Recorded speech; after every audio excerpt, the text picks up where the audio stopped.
Good morning guys, আপনারা কেমন আছেন? আশা করি সবাই ভালো আছেন আর আমিও ভালো আছি। আবার নতুন একটা মিনি ব্লগসে আপনাদেরকে সবাইকে স্বাগতম জানালাম। আর এখন বাজে সকাল প্রায় 7:30 আর এখন আমি যেতেছি ডিউটি। অ্যাকচুয়ালি একটা টোকন দিলাম আমি। এখন আমাকে দিব একটা কি, এই কি নিয়ে আমি আমার কার্ডটা বিছরে যাবো কোন জায়গায় আছে। ফাইনালি গাইস আমি কার্ডটা বিছরে পেলাম। অ্যাকচুয়ালি এখানে গান লাগানো ছিল, চার্জিং গান। তারপরে আমি খুলে নিয়ে এখানে রাখলাম। তারপরে এখন আমি কার্ডটা ক্লিনিং করবো। ক্লিনিং করার পরে আমি ডিউটি বাইরে হবো আর কি। কার্ডটা ক্লিনিং করার পরে আমি এখন যেতেছি ডিউটিতে। ডিউটি যাওয়ার সময় এখানে সিকিউরিটি চেক আপ হয়। সিকিউরিটি চার্জ দেখে এখানে ফার্স্ট এড নাই, সবকিছু দেখে স্ক্র্যাচ হয়েছে নাই।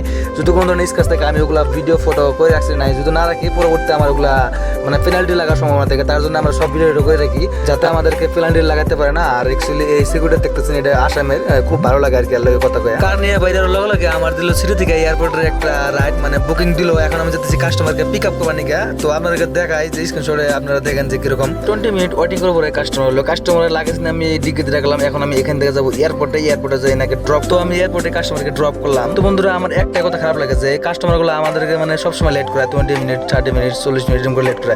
তো আমরা যদি কোনো ধরনের একটু ভুল করে আমাদের কমপ্লেন করে, একটা কমপ্লেন করে আমাদের যে 1000 টাকা দিন কাটে ওরা ওটা বুঝে না। ডোর ওপেন করে না দিকে কমপ্লেন করে, বুঝছেন? তাহলে কি কমু কোন ডোর ওপেন কি করে দেওয়া কথা করে, তোরা কি নিজে করে নিতে পারছ না অল্প? তো এখন আমি যাইতেছি পার্কিং এ। অ্যাকচুয়ালি ওখানে যে পার্ক করবো গাড়িটা, তো গাড়িটা পার্ক করলাম। অ্যাকচুয়ালি আমি সকালে কোনো ব্রেকফাস্ট করি না, এখন আমি যাবো এখানে খাবো না। অ্যাকচুয়ালি এখানে একটা ইন্দ্রা ক্যান্টিন আছে, এখানে 10 টাকা দিয়ে খানি খাওয়া যায়। এখানে 20 টাকা দিলাম, এক টোকন দিলাম আমাকে, এই টোকন নিয়ে এখানে দেবো, আমাকে এখানে মানে খানা দেবো আর কি।